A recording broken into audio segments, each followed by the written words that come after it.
Welcome to the Master Your Body podcast. This is a podcast for anyone who is interested in improving the way their body looks, feels, and moves. Working on your body can be incredibly difficult, but also very confusing and overwhelming. In this podcast, we'll separate the good stuff from the time wasters, giving you only the most valuable, useful, and actionable content to help you make progress and master your body. So whether it's building muscle and strength, losing body fat, feeling fitter, healthier, or improving your mental health, we'll cover it all here on the Master Your Body podcast.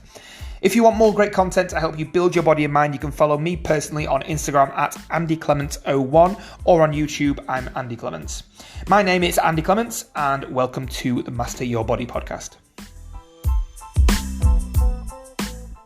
Ladies and gentlemen, boys and girls, children of all ages, welcome to the first episode of the Master Your Body podcast, or in the total lifetime of this podcast under all its names, I think it's episode 64 today. And what we're going to talk about today is we're going to do a longer form podcast than we normally do on why you should care about the nervous system. So essentially what we're going to do is we're going to break down the different components of the nervous system, and I'm going to talk to you about a specific area of the nervous system that I think is extremely important if you are interested in your body composition, building muscle, losing fat, in your health and fitness and mindset and all those cool things that we're going to talk about on this podcast. So yeah, let's dive in. For those who are watching the YouTube video, yes, I'm doing the video version again now. I am wearing some funky looking glasses. These are blue light blocking glasses, which we'll talk about in another episode.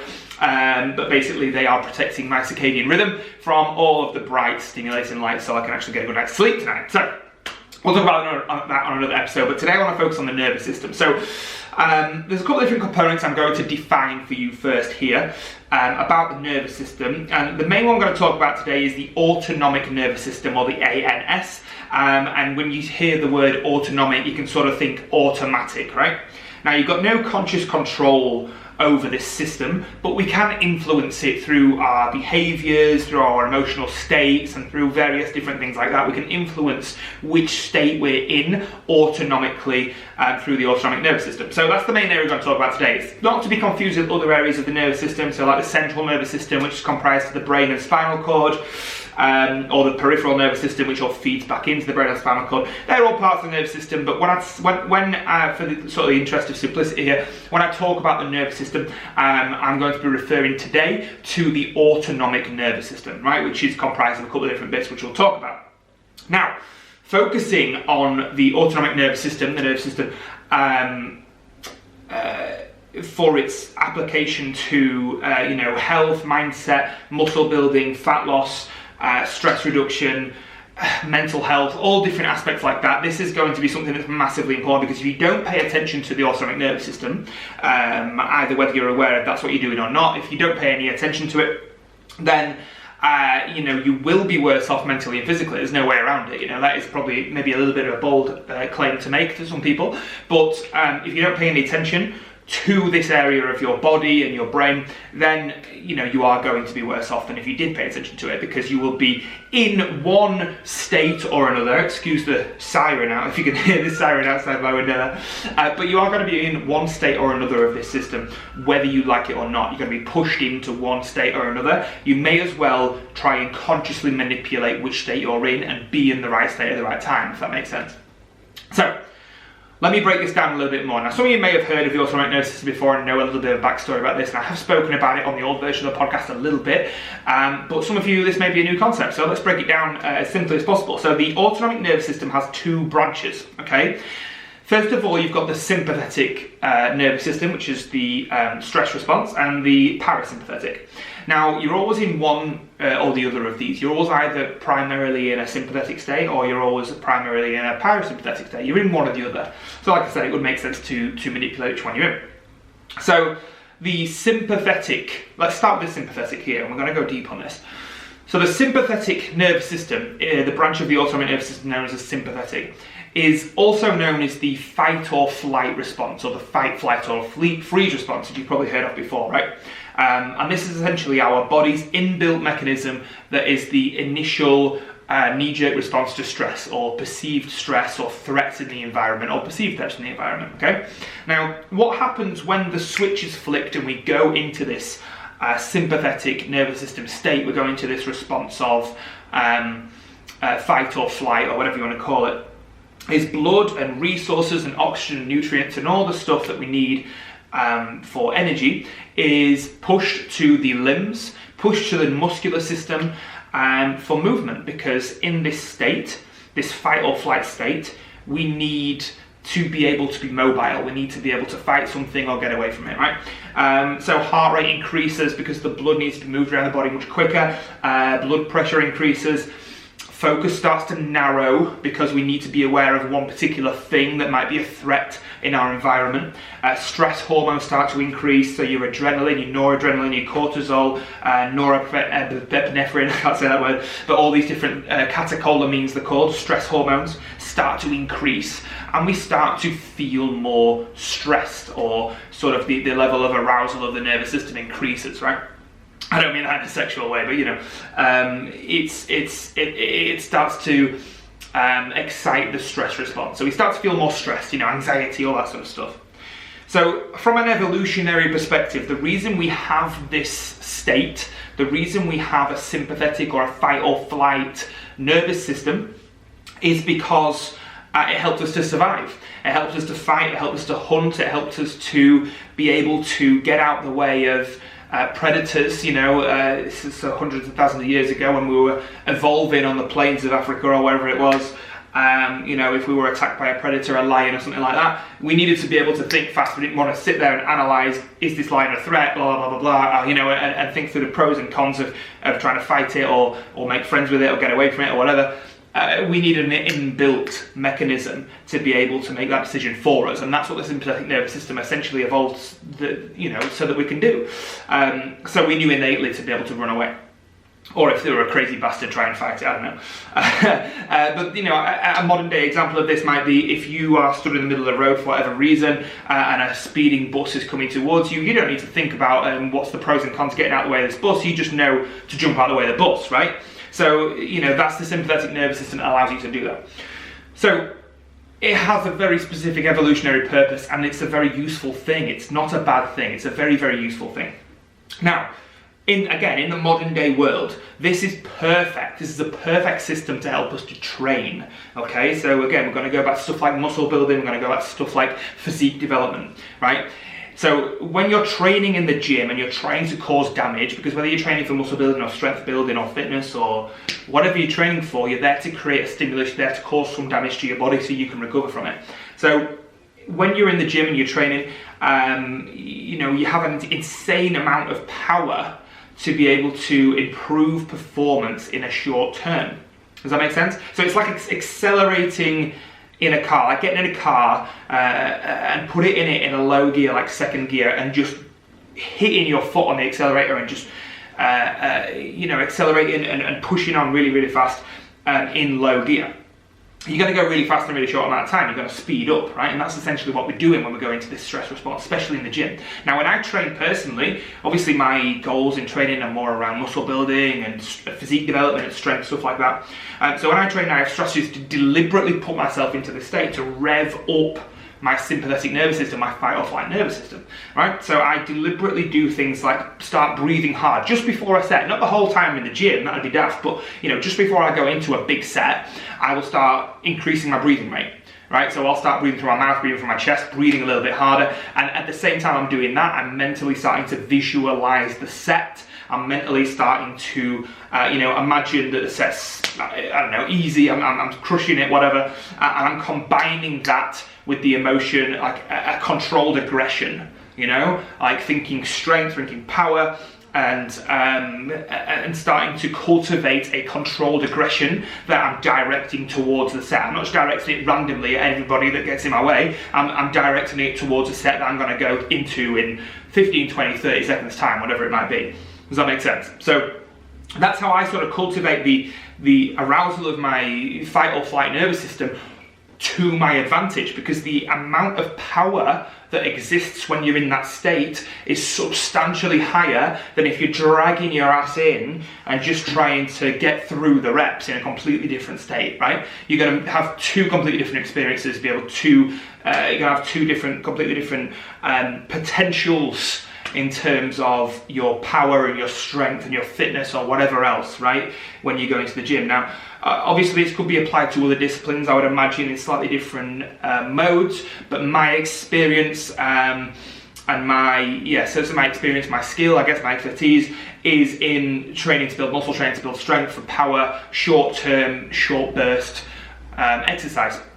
So that's all I can really speak to. You know, if your goal for training is something else, then you know, it's something else. You're probably going to want to get some different advice from somebody else who's more experienced on that. But if it's a muscle building or a strength building or a power sort of goal that you've got, this is what I kind of do, okay? So this is what's worked for me, you know, try what works for you, but this is what works for me. That creates a certain level of arousal in my fight or flight nervous system, my sympathetic nervous system, and I see a lot more benefits from the set there. I'm able to beat my logbook, I'm able to improve my strength and utilize progressive overload and all that other stuff. So that's what I do in the gym. Now, essentially what we're doing when we do things like that is we're deliberately sort of simulating that primal stress of being in the fight or flight nervous system. So we're essentially creating the same condition deliberately in our bodies that, you know, maybe our ancestors would have experienced when they were in a life or death situation. And you can imagine, through evolution, the life or death situation required a lot of energy to be able to make sure the organism survived, right? Because the body's number one priority is preserving life, so a hell of a lot of energy is made sure to ensure the survival of the physical body. So essentially, you know, maybe not to such a dramatic extent, but that's what we're aiming to sort of simulate when we're in the gym. We're aiming to simulate that that amount of energy in a controlled manner to achieve a certain goal. So we're basically sort of hacking the nervous system. So where are we here? So yeah, so it's far from life or death, but you know, it's the same principle. So here's the problem with the sympathetic nervous system. The body can't really differentiate physical stress or threats, like, you know, actual threats to life, or training, you know, the physical stuff that we're doing deliberately, can't differentiate that from the emotional, mental stress that we might put ourselves under in everyday life. So you may have guessed as to where I was going with this, right? You know, essentially what happens is I like to think of it, it's maybe a little bit of an oversimplification, but I like to think of it as a switch being flicked to put us into that stress response state, to put us into that fight or flight state. And the switch can be flicked emotionally, it can be flicked mentally, right? So an altercation with a co-worker or a boss or somebody at work or somebody in the family, a family member, whether it's a brother or a sister or a cousin or an aunt or an uncle or a grandparent or a child or whatever, or a partner, you know, an argument with the other half, a breakup, whatever's going on, some sort of emotional anguish or pain, or, you know, maybe even just, you know, a mental health thing, you know, like anxiety or whatever.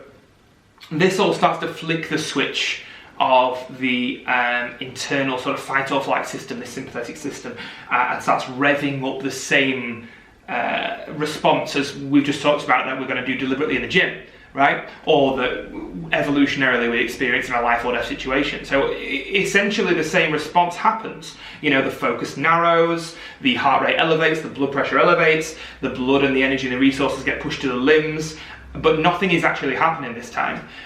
You know, we're not in the gym, we're not deliberately doing it to produce a physical or physiological response in terms of training or power or strength or anything like that. So, you know, this is the problem with the sort of modern world especially, and now this leads us to living in a state that's primarily designed and been evolved for short bursts, because this stress state, this fight or flight state, has primarily been evolved for us just to activate it in short bursts, because one way or the other, from an evolutionary standpoint, things are over very quickly. You know, if you have an altercation with a lion hundreds of thousands of years ago, either you get away or, you know, things don't end very well. You know, one way or the other, it's over very quickly.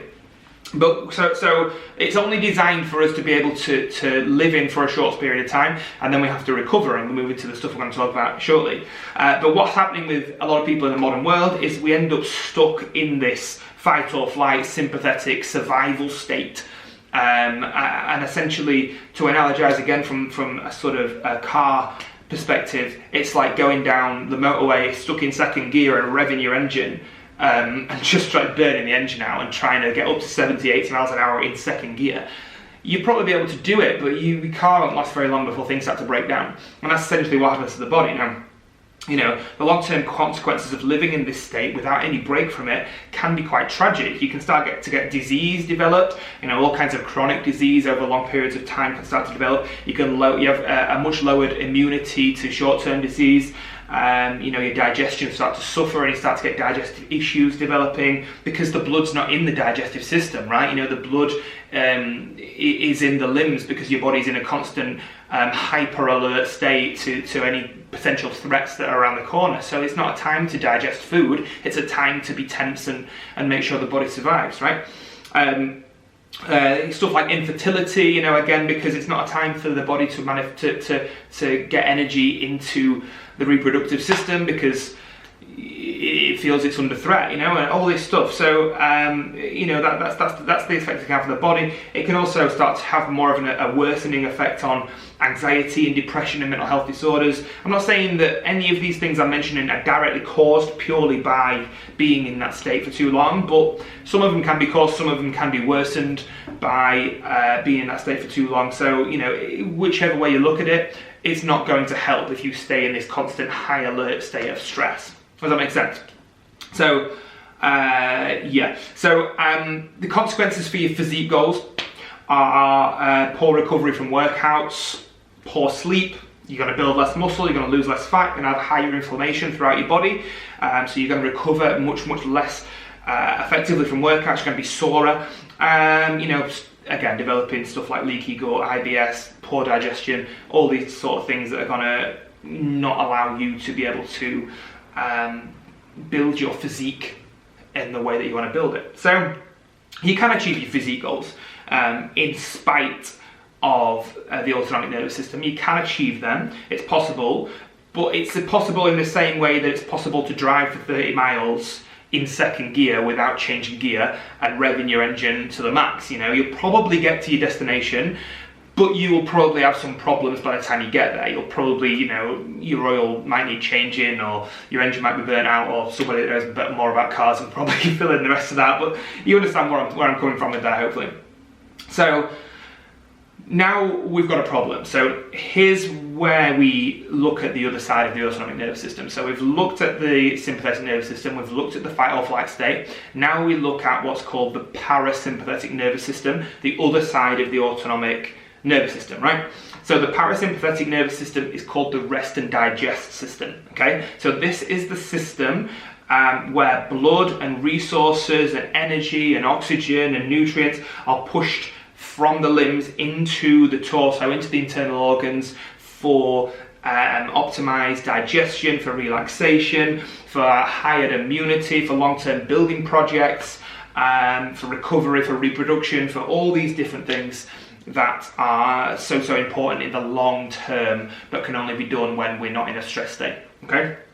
So from an evolutionary standpoint, again, probably sort of 90 to 95% of the time, we would have wanted to be in this kind of state, right? So we would want to chill out, enjoy the spoils of going out hunting earlier in the day or whatever, relaxing, recovering, getting ready for the next venture out of wherever we were for hunting or fighting or whatever was going on. But in between those hunts and those fights and those protecting of the physical body, it was essential for humans and for animals and for, it's not exclusive to humans, but it's essential for us to be able to recover and allow our bodies to heal, essentially, right? Because that's what we do, we stress our bodies, then we heal them. So most people nowadays spend very little or maybe even some no time in a parasympathetic state, in a rest and digest state, okay? So we literally, in the modern world, we're bouncing from work to family to relationships, to self-esteem stress, and these are all things that are keeping us out of this parasympathetic mode, right? They're keeping us in that stress state. So if stress is like revving your engine in second gear, which we've said already, then the parasympathetic is like putting the car in cruise control. Or better said, it's probably like taking the car in for a service or an MOT or something to get the oil changed and to get everything running smoothly again, ready to take it out on the road the next day, right? So this is an essential part of being a human being, first of all, but especially if you're looking for a physique goal or something like that. It's an essential part of mastering your body. It's an essential part of achieving a muscle growth or a strength or a fitness or a fat loss goal or whatever goal you've got. So it's really, really, really important that you understand this and you take steps to move yourself into that parasympathetic state. Now, if we're going to spend most of the day in this parasympathetic state, away from training and away from everything that we need to achieve, then we literally have more energy and more resources available to be able to have better and more powerful workouts in the gym. Because if you think about it, if we go in the gym while we've been revving this engine in second gear all day, every day, we're already kind of burning out before we get in the gym. So we don't have as much energy and much resources to be able to call on to get more powerful workouts done in the gym. So all these things I was talking about before in terms of the preset build up and the ritual and the heavy breathing and the getting yourself into the sympathetic state won't have as much of an impact because you're kind of burning that stress response out, you know, because you're stuck in that all the time. So it's essential to be able to bring ourselves out of that so we can have a more powerful impact when we're actually in the gym and we need it. So, you know, you can last longer between deload phases. You're probably going to get less injuries. You're going to be less irritable and anxious. You're going to have more clarity and purpose. You're going to be able to sleep better, and as a result of sleeping better, you're probably going to have more energy. You're probably going to have better relationships because you've got more energy. You're probably going to be happier and be a nice person to be around and all that stuff, right? So, you know, you could probably go on and on and on, think about loads more stuff like that. So that's generally an overview of the autonomic nervous system, the parasympathetic and the sympathetic. So I hope that makes sense.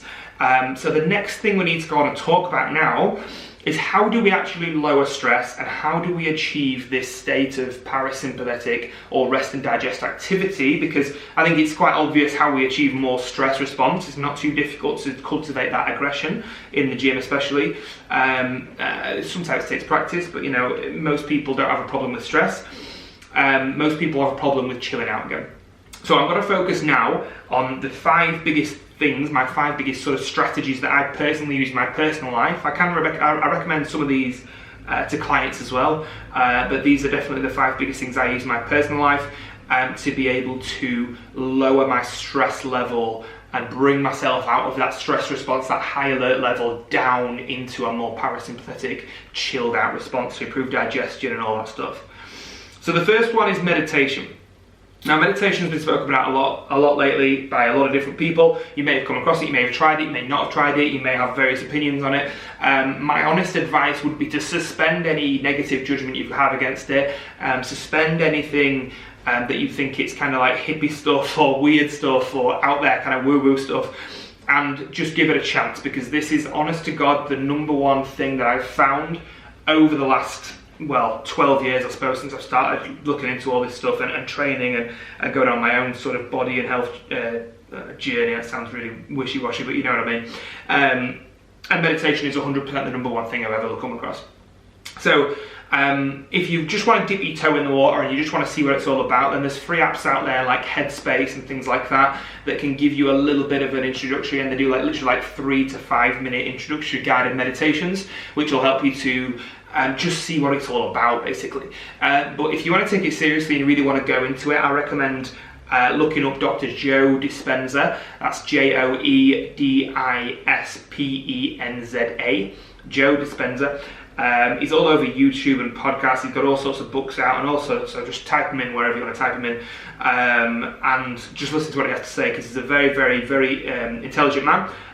Talks a lot about the neuroscience and the epigenetics and the quantum physics and all the other stuff right around there. But for the purposes of what we're talking about today, it's getting us out of that fight or flight state and into the rest and digest state, so we can recover from workouts and all the rest of the stuff we do in the day.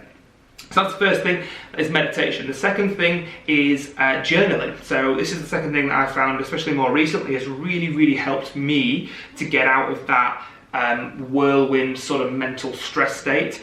And essentially what I do is I get a notepad, I keep it by my bed, and I brain dump the entire day. Basically, I just write what happened that day. That's how I start. I just sort of write, you know, what's happened today, what's gone on, sort of mentally review it as I write. And then, you know, after I've done that, I start to write what's most been on my mind that day. You know, so if there's something that's been majorly bothering me, then I will write that down and sort of treat myself as maybe like a client that I'm responsible for help. So this is a really great way to sort of get out of the emotion of whatever's been going on. You know, if you're really stuck in this loop of overthinking something, getting it down on paper and then sort of stepping back and imagining that somebody else has come to you with this problem is a really cool way of being able to step back from the, you know, like I said, the emotion of it, and think about it a little bit more logically, and then you can sort of see a little bit more, sort of see the forest for the trees sort of thing, and be able to see the best way of handling the situation, and sort of give yourself advice on paper. And then you can go back and sort of review the journals that you've done from last week, last month, last year, depending on how long you want to do this for, and it's really interesting to see how far you've come mentally, as long as you've been doing the work to be able to work on your mind. I'm really interested to see how far you come mentally and the kind of place that you were in back then, and you didn't really realise you were in that place. So that's journaling. The third one that I use quite a lot as well is breath work. So this isn't stuff like the, you know, the Wim Hof breath work or anything like that. The Wim Hof stuff's really good, but I think that's probably more sympathetically biased, you know, stress response biased.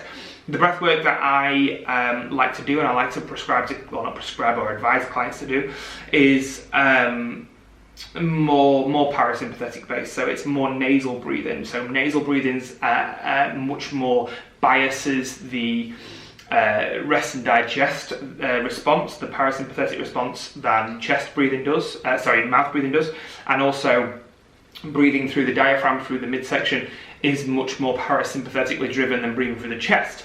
So essentially you want to make sure that your everyday breathing as much as possible is through the nose and it's through the diaphragm. So if you find yourself breathing quickly and rapidly through the mouth and through the chest, then you can be fairly sure that your sympathetic nervous system is starting to get a little bit revved up. Or if you feel stressed, just notice where is your breath when you're stressed. It's probably through the mouth and through the chest, because that's the response that we give to stress, because, you know, we need to get the oxygen in to be able to deal with whatever perceived threat we have in the outer environment. So breath work, box breathing, as a side note to that as well, is something that's quite cool. This was developed by like Navy SEALs, I think, in America, and essentially it's like they breathe in a box fashion. So it's like they have 4, 4, 4 and 4, right? So they'll inhale for 4, they'll hold for 4, they'll exhale for 4, and they'll hold for 4. So it's kind of like a box, you know, like a square sort of inhale, hold, exhale, hold. And that can really help to you know, calm everything down, slow the breathing rate, slow the heart rate, lower the blood pressure a little bit, and just chill everything out a little bit. And that can be quite good to do before bed to help calm yourself down. Just 3 or 4 minutes of box breathing, just to chill yourself out, you know. And again, if you do it through the nose and through the diaphragm, even better. So that's the first 3. There's 2 more here. So talking therapy. Obviously, there's a lot of stuff being said about this right now. It's definitely worth it, but my advice is to make sure you do it with somebody you trust. Don't just, you know, start blurting all your innermost thoughts and make yourself really vulnerable to anybody if you don't trust them, because you need to make sure that you're either doing it with someone you trust or a licensed professional, or preferably both. Because getting things off your chest that makes you emotionally vulnerable to somebody that reacts an emotional way, or reacts in will betray your trust, something like that, will make you more closed off, and it will sort of probably psychologically scar you a little bit. So I would advise to find somebody you trust, or somebody who is qualified in dealing with that sort of stuff, or both. So you can you can know that they won't react emotionally, they won't judge you for it, and it's pretty powerful. Somebody, especially if they're qualified and experienced, stuff like that, or even sometimes not. Sometimes they're just a thoughtful person. They can start to ask thoughtful questions, which will get you to think about the issue in a different way than you have been, because you've been obsessing about a certain thing that's again causing this stress response to turn on. You need it resolving, or you need to at least find a way of stopping to obsess about it. Then sometimes people just talking to you and asking you different questions can start to get you to shift your thinking around it a little bit. So that's a useful thing. And the fifth and final one that we'll wrap this up with is getting out in nature. Now, this is my sort of fail-safe for stress, right? If I am feeling really under stress or overwhelmed, or just had enough for the day, whatever's going on in my life, if I need to just get out there and disconnect, then I will leave my phone at home. I'll go for a walk around a lake or through the woods, or whatever natural setting I can get to. Even if I have to drive for 10-15 minutes, I'll find somewhere that's natural and I'll go for a walk in nature, because there's something just calming. There's something that opens your focus a little bit about nature, that stops us narrowing our focus and elevating that stress response and bringing them stress hormones to the forefront. So that's what I like to do personally. I like to leave my phone at home, disconnect, and just create some space between me and whatever's been stressing me out, and give myself a little bit of time to process what I've been thinking and not do anything silly out of a knee-jerk emotional reaction to whatever's going on, if that makes sense. So that can be very, very calming and mind clearing. So that's my top sort of strategies that I find useful personally to be able to deal with stress, to be able to drop yourself down through that spectrum of stress response to parasympathetic chilling out response, and to be able to recover from workouts and just be a calmer, nicer human being to be around. So that's my kind of overview of the autonomic nervous system. If there's anything I've missed out or anything that you've got questions on, feel free to drop me a message or comment on the YouTube video if you're watching on YouTube. Let me know what you thought. Give me a follow on Instagram at AndyClements01. Drop me a message, let me know what you thought of the podcast. I hope you like this new format. I hope you like this new way of doing things. Things are a little bit longer. It's about 30 minutes we've been going for now, so I hope you like the way we're doing things here. And let me know what you think. And other than that, hope you enjoyed this, and I'll see you next time on the Master Your Body podcast. Cheers.